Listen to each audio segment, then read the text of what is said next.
ዝሙትና የመናፍስት አሰራር ክፍል 2 በአንደኛ ቆሮንቶስ ምዕራፍ 6 ከቁጥር 18 እስከ 20 ምን ይላል? ከዝሙት ሽሹ፣ ሰው የሚያደርገው ኃጢአት ሁሉ ከሥጋ ውጪ ነው። ዝሙትን የሚሰራ ግን በገዛ ሥጋው ላይ ኃጢአትን ይሰራል። ወይስ ሥጋችሁ ከእግዚአብሔር የተቀበላችሁት በእናንተ የሚኖረው የመንፈስ ቅዱስ ቤተ መቅደስ እንደሆነ አታውቁምን? በዋጋ ተገዝታችኋልና ለራሳችሁ አይደላችሁም። ስለዚህ በሥጋችሁ እግዚአብሔርን አክብሩ ይላል። በሌላ ቦታ ላይም እናንተ እግዚአብሔር ማደሪያ ከሆናችሁ ማንም የእግዚአብሔርን ቤተ መቅደስ ቢያፈርስ እግዚአብሔር ደግሞ እርሱን ያፈርሰዋል ይላል። በዋጋ ተገዝታችኋል፣ የእናንተ አይደላችሁም። የእናንተ ባልሆነው አካል ላይ ነው ውንብድና ወንጀል የምትፈጽሙት። በሰማይ በሞቱ ያዳነን የክርስቶስ ነን፣ የእግዚአብሔር ቤተ መቅደስ ነን፣ በደም ተገዝተናል፣ የኛ አይደለንም። በምድርም ደግሞ ቢሆን ካገባሽ ያ አካል የባልሽ ነው፣ ያንቺ አይደለም፣ የሚስት ነው፣ ያንተ አይደለም። ሁለተኛው ውንብድና፣ በሰማይም ውንብድና በምድርም ውንብድና። ዝሙት ከፍተኛ ጦር ነው፣ ሰይጣን ከፍተኛ ደረጃ የሚጥልበት። ለዚህ እኮ ነው ደጋግሜ ነው የምናገረው፣ ወደፊት እናገረዋለሁ። ማስታወቂያዎቻችን እንኳን የሴት ወጣቶች ልጆቻችን ገላ የሚያሳዩ ናቸው። የትኛውም አይነት ቲቪ እንትን ላይ እዩ፣ የሚያስታውቀው የአልጋ ማስታወቂያ እንኳን ልትሰራ ብላ አክት የምታደርገው ዝሙትን ነው። ሰውነት የተገለጠ ደረት የሚታይ ማስታወቂያ ከሆነ ለምሳሌ ስለ ዕቃው ጥንካሬ ከሆነ ዕቃውን ጥንካሬ የሚገልጽ ነው መደረግ ያለበት፣ ግን አይደለም። አያችሁ፣ ሰይጣን ያውቃል፣ ያን እየተጠቀመ ነው። እግዚአብሔር ለምንድን ነው እስራኤልን ሲያስገባ አሕዛብን በሙሉ ያጠፋው? ምድሪቷን አረከሷት ነው የሚለው፣ በዝሙትና በግብረ ሰዶም፣ እንዲሁም ሰውንም መስዋዕት ልጆቻችን ሁሉ ለእሳት በመሰዋት በእሳት በማሳለፍ። ለዚህ ነው ምድሪቱ ተፋቻቸው ይላል። ታዲያ ዛሬ ልምድ ያቃተን ብዙዎቻችን ከኃጢአቱ ለመውጣት ፍላጎቱ አለን፣ ቁርጠኝነቱ ግን የለንም። ፍላጎቱ አለ፣ ቁርጠኝነቱ ግን የለም።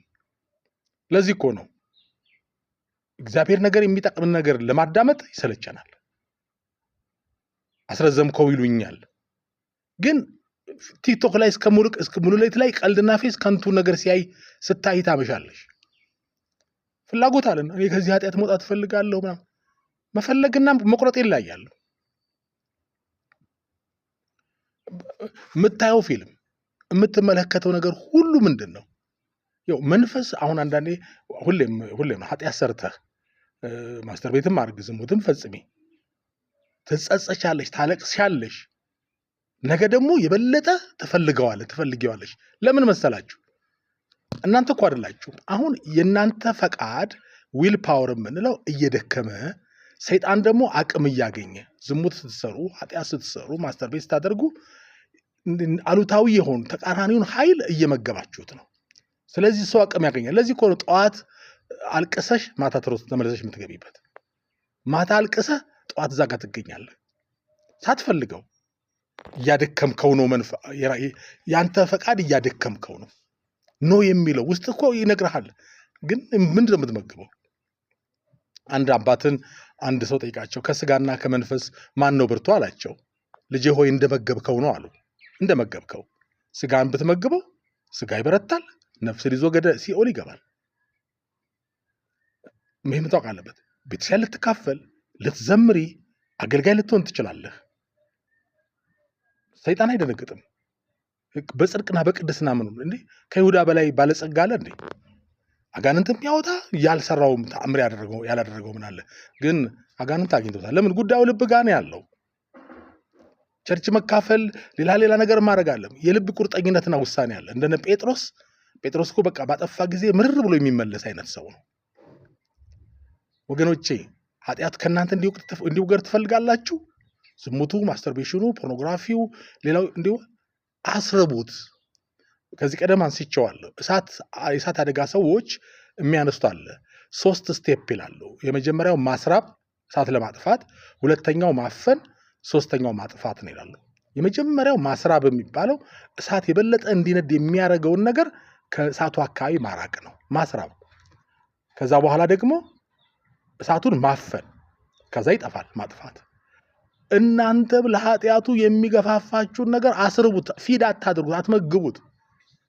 ኳስ፣ ፊልም፣ ድራማ። ኳስ ራሱ ለኃጢአትህ አስተዋጽኦ አለው። እንዴት ትለኝ ይሆናል? ብዙ በጀም ማንቸስተር ምናምንም እያልን የአፍሪካ ችግር ነው። እህቴ ከእንግሊዝ ሀገር መጣ እንዴ እንግሊዝ ሀገር እንኳን እንደዚህ የለም የእንግሊዝ ክለቦችን የሚደግፍ አለችኝ። የማታውቀው የማያውቅህ የት ቦታ እንዳለ የማያውቅህ ቡድን ሲሸነፍ ምንም ታደርገው? ሱስ ጋር ትሄዳለህ። ሱስ ጋር ትቻለሁ ብለሃል እኮ በቃ ያኔ መጠጡት ይላል። ከዛው ዝሙት፣ ያኔ ማስተርቤሽኑ ፊል ያረከው እየመገብከው ያለው ነገር ነው። ድራማው ላይ ሮማንቲክ ነገር ታያለህ፣ ዝሙት ምናምን ነገር። አሁን ድራማዎቻችን ድሮ የሚያስቁ ምናምን ነበሩ። አሁን ግን ዝሙትና ወሲብን የሚያነሳሱ ካልሆኑ የማይታዩ ይመስላሉ። who is behind that? ከዛ በኋላ ያለው ማን ነው? ሰይጣን አይደለም? እግዚአብሔር ይርዳል። የሚነገር አይደለም።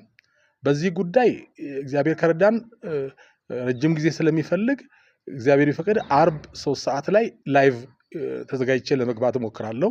እግዚአብሔር ቢረዳኝ በጸሎትም በጸጋም እግዚአብሔር ሞልቶ ሰዎችን ነፃ እንዲያወጣ አርብ እግዚአብሔር ቢፈቀድና ብኖር 3 ሰዓት ላይቭ ላይ እንገናኝ ከእግዚአብሔር ጋር። ሰላም ሁኑ።